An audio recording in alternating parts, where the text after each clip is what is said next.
Aya! Since it's angled, it looks like I'm taller than you.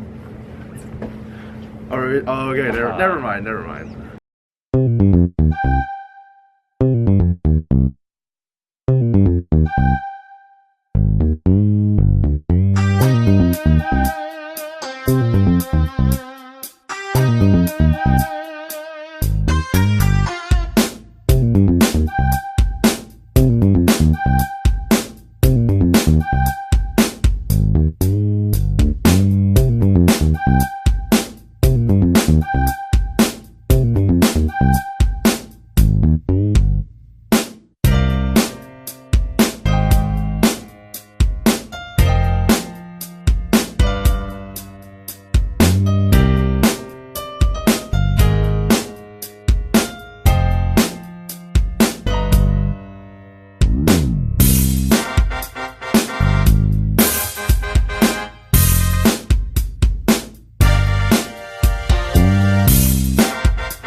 Yo, what is up with it?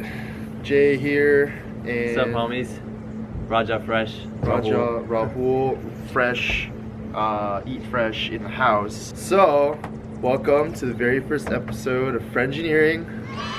We're Friendgineers. It's a term I came up with, I don't know, in the first year that we were in Cal. We have so every Facebook page has like their own like class of whatever 20XX.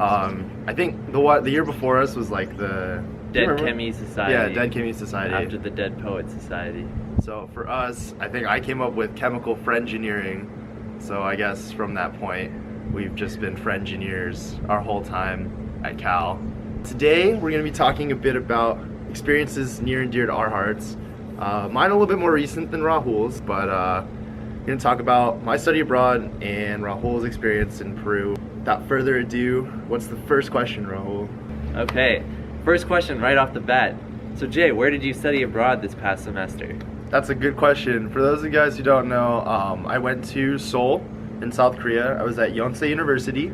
It's one of the top private universities in Seoul, and it is the sister college with the UC EAP program, which is University of California Education Abroad program. It's like where if you go to the study abroad office on campus, it's like the program. Super dope.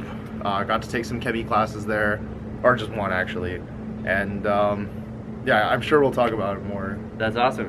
And how long were you there? The whole semester, right? Yeah, so I was there for 124 days. Kept that count because of my vlog for a while, and then I don't know, I had calculated it at some point, so that's what I like to tell people because it sounds more meaningful than saying I have 4 months or something. So yeah, for sure. And what got you interested in studying abroad in Korea specifically? Sure. So I think the first time I'd really I don't want to say interacted with like Korean people on a level that I can really remember. I used to be a figure skater actually, and there was a competition a couple years ago where I was with a bunch of international skaters, and the Korean guy in particular was just like super nice and friendly. And then a year later, I got to train with Yuna Kim, which was really cool. She was also like super, just a really great sportsman, and really brought a lot of good vibes to the rink and stuff. So after that, my roommates introduced me to K-pop. I am sort of a closet K-pop fan. I guess I'm not really closet about it. Who's your favorite K-pop artist? Oh man, that's a tough question. Favorite guy K-pop artist. I personally don't have favorites for like anything in my life. Okay, like no I just like a ton of different people. No favorites. If anyone wants to talk K-pop with me later, hit me up. Our contact info is everywhere. But and I got to see a lot of them live actually, which was really dope. But yeah, after getting a little bit into K-pop, I ended up taking Korean language at Berkeley. for 2 semesters, and most of the people that I talk with who are alumni, I guess from Kemi in particular, but also everyone else, was saying like the one thing they regret doing or not doing when they're in college is study abroad. And so when I was sort of looking into going to Korea, because I was like super interested, I had all these reasons that I loved Korea. I found Yonsei that had actually some courses that I needed for my major. So for those of you who are Kemi, I got to take CB 162, process control, over there, and some of my other electives, and the stars just like aligned. So that's I know it's kind of long-winded, but that's the reason why I went to Korea. Nice. All right, so the stars are aligned. You got your ticket to Korea, one way or maybe round trip. I don't know. Round trip. You should buy round trip. Buy round trip. Wait, no, you shouldn't buy round trip. Don't buy round trip. That's now I remember, because actually another Kemi, Eric Lin, came with me as well. You definitely, well, obviously you have to buy your one way to get there, but when you are planning like to go to study abroad, sometimes you're like, well, I don't know if I want to stay past the semester or not, because like maybe friends will be around or they won't. Maybe I'll love the country, maybe I won't. I think actually having the option is a lot better, and I don't know what the prices would look like if you waited like a month between like when you get there and like maybe deciding to buy when your ticket's going back.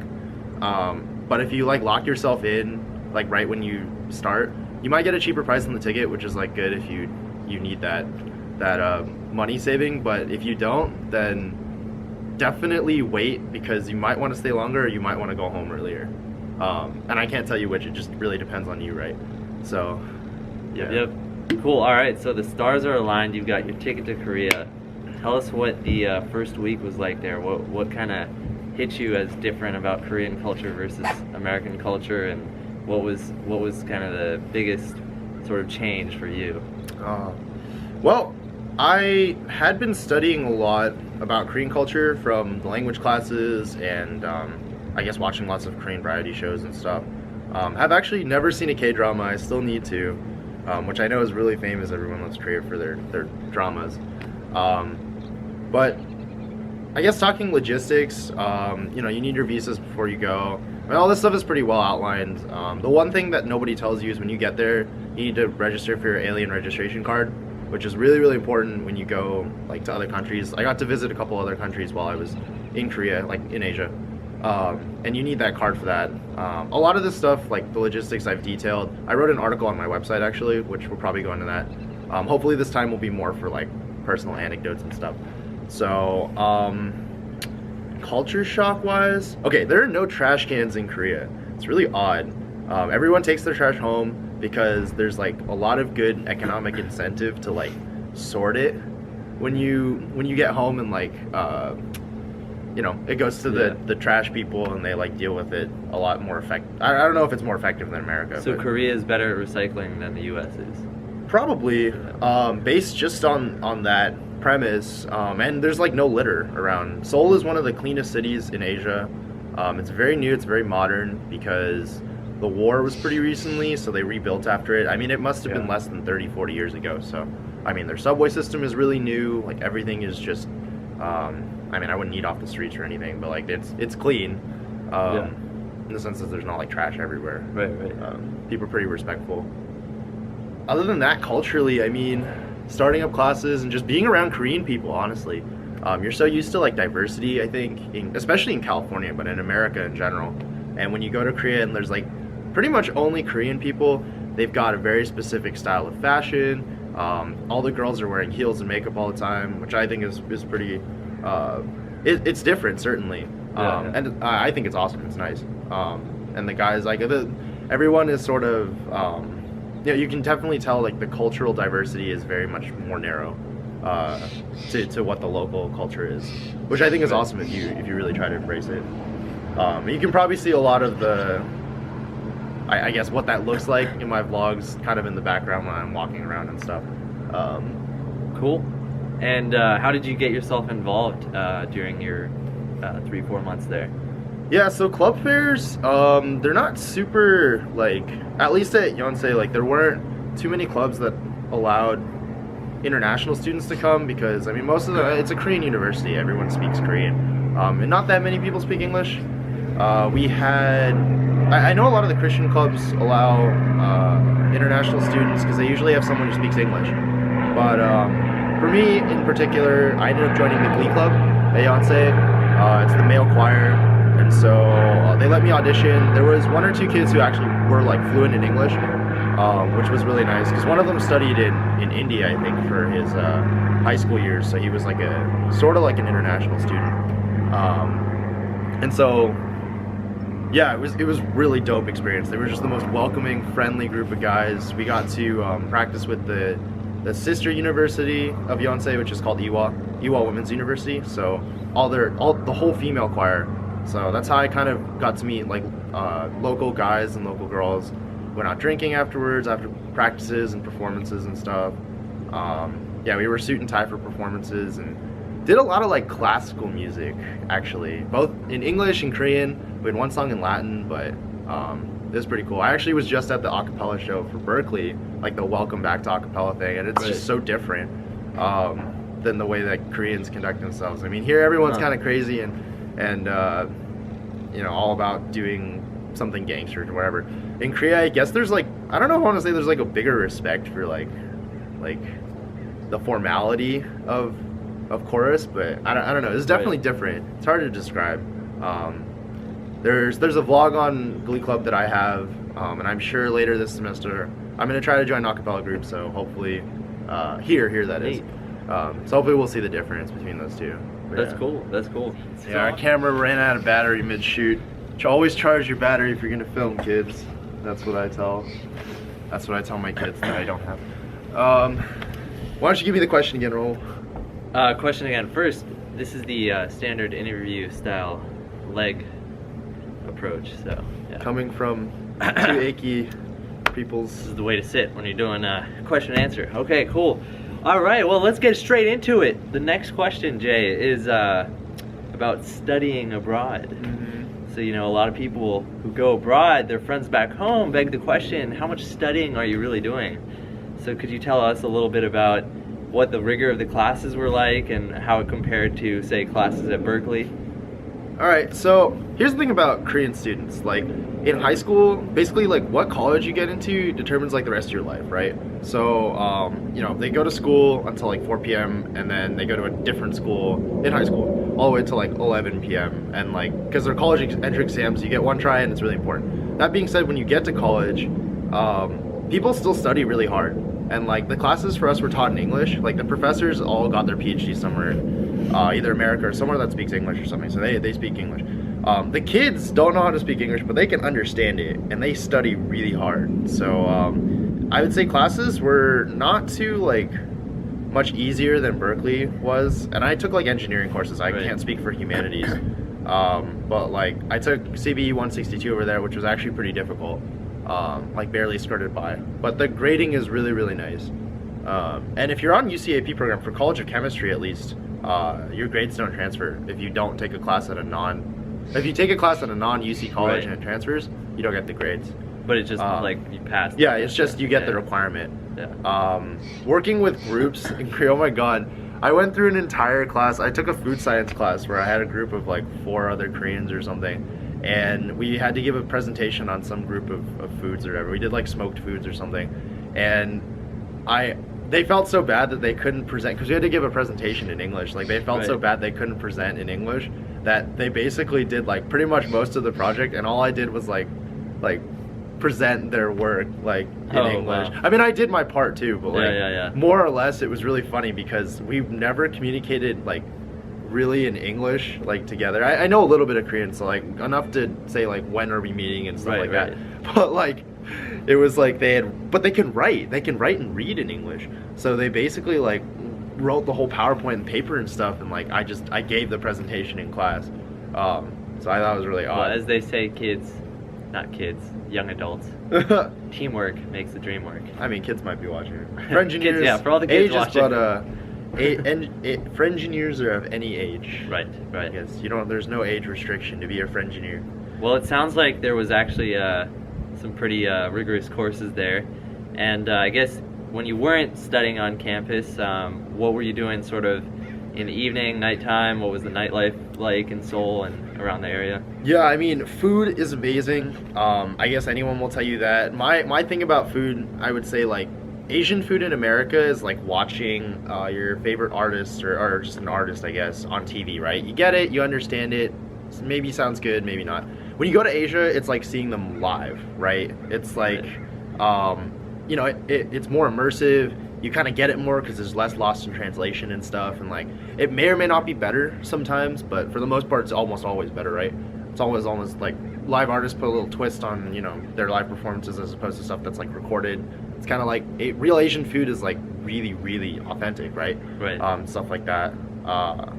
And you know, along with that, when you go out, when classes are over or whatever, I had a Korean class that ran 4 to 6 every day, which was pretty rough. But it was good. It was all taught in Korean. We were learning a lot. But I hung out with a lot of my international friends who were all taking that class. It's a good way to meet international people, along with living in the international dorms.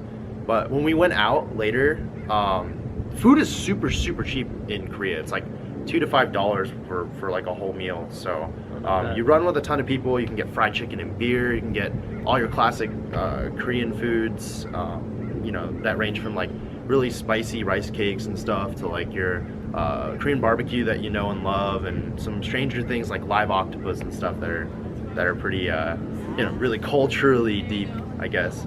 Right. But yeah, you'll go for like round 1, round 2, round 3, Ooh, 3 rounds. because and you'll drink with that. Soju is pretty ingrained in the culture over there. They have flavored soju now that's like actually really, really good. It's kind of like dangerously good. Like, you know, when you drink an alcohol like Malibu or something that's so like, it doesn't even taste, I mean, it tastes like alcohol, but it's so tasty that you just like, you'll drink a lot of it. It's kind of dangerous sometimes, but Malibu and Kemi with my homies all night. yeah, that's a sample from the new album that Still CBE. Yeah. But yeah, we went to, clubbing is really cheap in Korea as well. It's super safe. There aren't too many homeless people, or if they are, they're like super old and they're like down on their knees begging type of thing. You feel really bad for them, sort of thing. So you know, you can be out on average till like 5, 6 a.m. You can go to noraebang, which is basically karaoke, which is super, super fun. Most of the time they let you have alcohol and stuff, and I don't know, it's a good time to get to know people and like hang out, and it's really dope. And that's just Korea. Got to go to a lot of different countries while I was there too. Oh, did you? That leads me to my next question. Good segueing, right? Yeah, super so, smooth. So of course, you know, you were in Korea, which is next to a lot of major cities in Asia. Could you tell us where you got to go and any fun travel stories you have from there? Yeah, sure. So in Korea, besides Seoul, I got to go to Busan, which is on kind of the lower right hand of the lower right corner of the country, and then also Jeju Island, which is like the Hawaii of Korea. Food was amazing in both places, but I also got to go to Hong Kong with some friends, and I went to Tokyo once as well. Weekend trips are really easy when you study abroad. If you don't have Friday classes, you just skip if you do. You know, you gotta make sure you work it out. I mean, that's like with any college or whatever. Right. So in Hong Kong, like, I went with 3 Korean friends, and I don't know, a lot of people mistake me for being Korean, but I guess like people in Hong Kong think I'm actually like Chinese, so, which I'm not, by the way. So when we went to do our Airbnb over there, and the lady lets us in, and she like speaks no English, so whoever we were talking with Airbnb must have been a different person. And she lets us in, and I'm like super tired from getting off the plane or whatever. And it just had been a long week or something. And she's trying to show me how to open the door and like speaking to me in Chinese or whatever. And I'm not really responding because I'm like tired. And like when I can't open the door because she asked me to open it, she like starts beating me up and like hitting me, like, you know, it's like, wow, are you serious? Yeah, and in Hong Kong, like people are like old ladies like jostle you and stuff because they're trying to get through subways and stuff. So it's pretty rough experience in Hong Kong. But Tokyo was a lot more smooth. Nobody was beating me up, I guess. Food was really, really dope. Like if there's any place for that analogy for like I don't know, seeing artists on TV or live, that one's probably the greatest. Yeah. But Tokyo's got a really nice mix of like you know, you can go to a shrine in the middle of the city, which is really, really serene. Like, you don't know what quiet, like real quiet is until you go and you like can hear koi fish like swimming. Like it's like crazy, mind-blowing quiet. Along with like all the crazier stuff. I went to a maid cafe, which was kind of cool, which is actually a lot more fun than it thinks. than you might think. So like they're girls dressed up as like maids. They have host cafes for guys dressed up as like hosts, and they come and they like are super cutesy. It's very Japanese. Okay. And they'll serve you like food with like emoticons like written on it and stuff, and ketchup and stuff. Like I have pictures and my vlogs and gosh. stuff coming up later, which I'll probably share pretty soon, hopefully. Speaking of which, all my travels, most of the major stuff I tried to vlog for. Some of them are up on my channel already. In the next few weeks, I'm gonna try to, and I say this every time, but then I'm gonna edit them and upload them, and you can see those if you want more like in-depth explanations of my adventures. But yeah, enough about me. Let's talk a little bit about Rahul's experiences abroad. So first of all, Rahul, where in the world have you been most recently in college? Let's see. Well, 2 summers ago, I got to travel to Peru with Engineers Without Borders. We have a chapter here on campus at UC Berkeley, and having been involved with the group and having done some research on arsenic remediation, I was able to travel the summer after my sophomore year to help work on their arsenic remediation project. So for the Friendgineers who don't know, myself included, how exactly does arsenic remediation work? Why do we need it? Right, so around the world, arsenic contamination of groundwater happens in a lot of areas. The 2 major areas where you see really high amounts of arsenic in groundwater are Bangladesh, which is in northern India, and in Peru. You also see it in other areas of Southern America. Even in the US, actually, in Texas, you have arsenic contamination, but fortunately here in the US, we have advanced enough water filtration techniques, membrane filters and other types of filtration to remove arsenic very easily. But in developing countries, you don't really have that access, and you need to find really cheap, affordable ways to filter water so that it can be drinkable and so that people don't then experience the prolonged effects of arsenic exposure.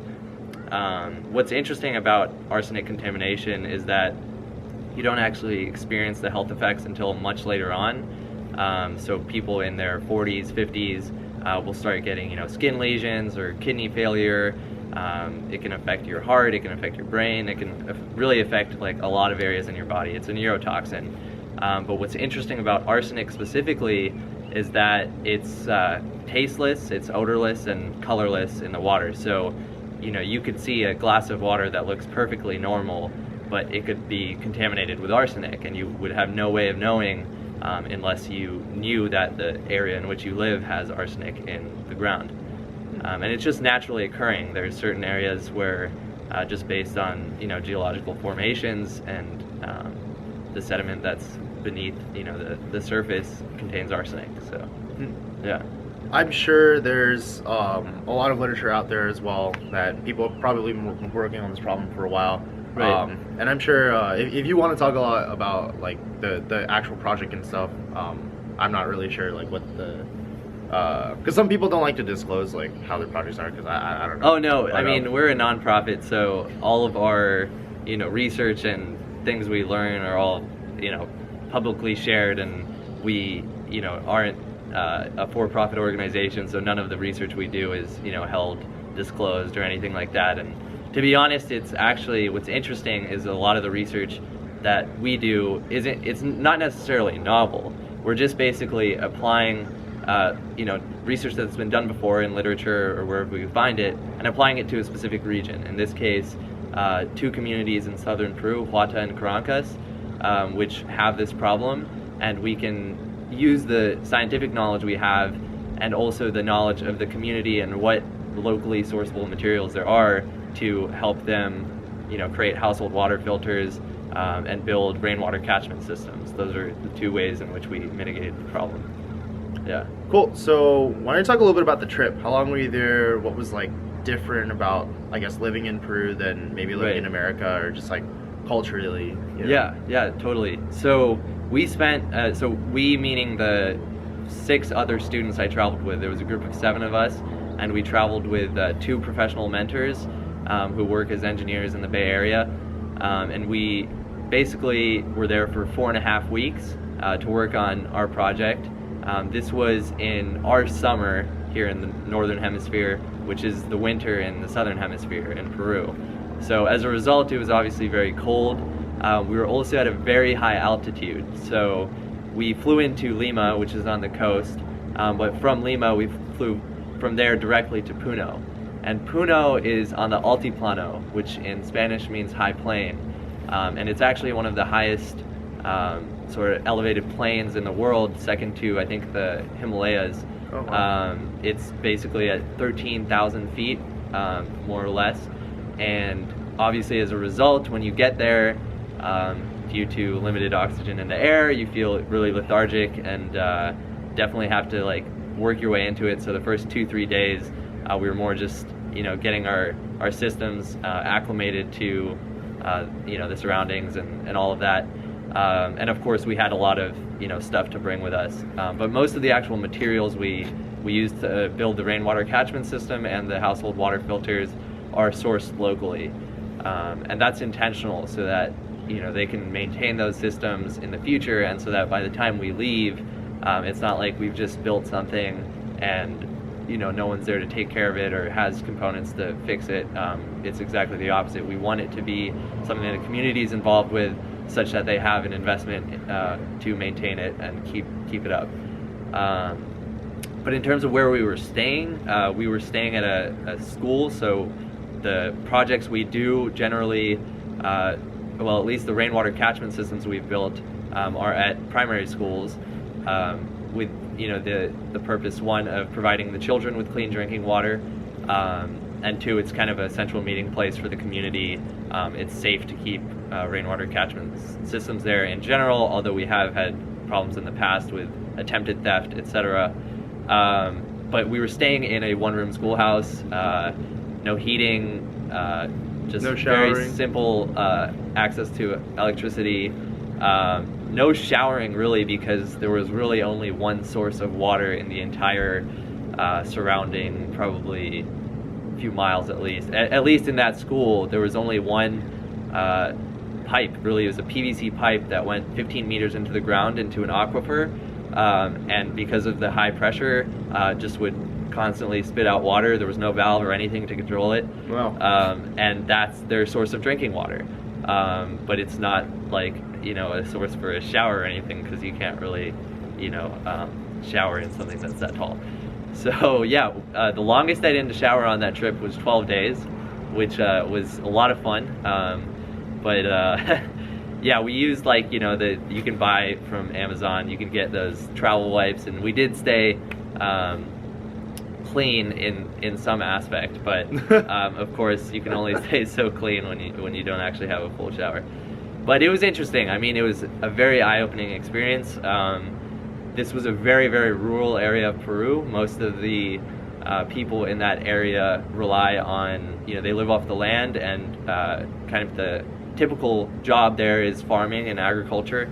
So a lot of people have livestock and also grow crops like potatoes and quinoa. A lot of actually really good crops that grow there, because it's very fertile when it rains. When we were there, though, it was very cold, but it wasn't the rainy season. So fortunately, we were able to work in relatively dry environment. Yeah. Maybe one or two funny stories that happened, or a lot of funny stories. One of the things I'll never forget was just the kids there. So this was a primary school, so you had kids ages probably 3 or 4 all the way until around 8 or 9, maybe 10 years old, come and attend this school from the surrounding area. There were no more than 30 students that would attend this school, but they were all just wonderful children to hang out with, spend time with. And a lot of what we did, in addition to the actual work of building the rainwater catchment system and building household water filters, was engaging with the community and teaching the children, in Spanish. We made coloring books for them about what the arsenic problem is, and would do activities in class to sort of teach them about how you can filter arsenic out of your water, just so that they're aware of the problem and know that it's definitely solvable. but it was just a pleasure to work with him. There was one student in particular, his name was Jesus, and he was the troublemaker. So he would always walk around with his little water pistol, basically a little water gun, and he would just, if he could get you, he'd squirt you anywhere he could, and he would do this to all the other kids too. But not just that, he would, you know, if we were digging a trench to lay pipe, you know, he'd be messing with us. But even though, you know, we gave him a really hard time for it, I still miss that kid to this day. But yeah, he was a really funny guy to hang around. And the water he was shooting out of the pistol was arsenic remediated, or no, it was not arsenic. It was not remediated. arsenic So he was remediated. shooting 500 parts per billion arsenic. The World Health Organization limits safe arsenic exposure in drinking water to 10 parts per billion. But in the area we were in, you find arsenic levels at around 500 parts per billion, which is obviously 50 times what is the recommended safe level. So pretty high arsenic contamination in that area. So besides that, besides just going to Peru, did you get a chance to like travel anywhere else, or? Not outside of Peru, but within Peru, because Peru is a beautiful country. We got the chance after our project was done, and our travel mentors had flown back to the U.S. We decided to spend another 5-6 days actually visiting Cusco, which is Emperor Cusco? Emperor's yeah. Which is, in my opinion, one of the world's best destinations, at least that I've been to. I mean, it is a wonder of the world, one of the 7 ancient wonders of the world. And if you ever get a chance to visit Cusco and Machu Picchu, which is not too far from Cusco, I would highly recommend it. The history of that place, with the Incan Empire, is amazing. Just to read about it and then see it firsthand, and experience the Incan ruins that are still there. And these were large stones that have no mortar between them, literally just stacked on top of each other and still standing to this day. They've survived earthquakes and other, natural disasters, which is very, very impressive. So I have to say, I have to give it up to the Incans. They were major engineers. Friendgineers. And Friendgineers too, so shout out to them. But yeah, it was a great trip. The group of people I went with, I'm still very close to this day. We obviously got to bond very well, having traveled together and not showered together. We did, of course, get to shower in between throughout our trip, so don't think that we were just walking stinky people all 4 weeks.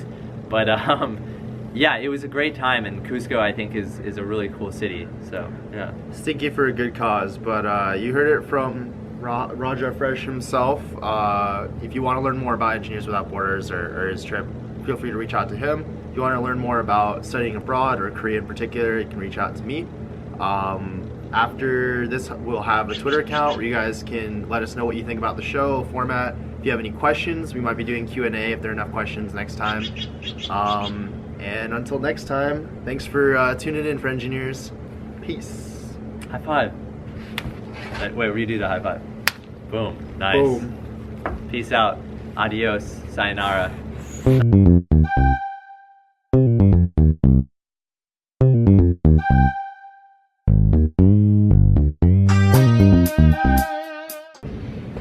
All right. Chocolate rain.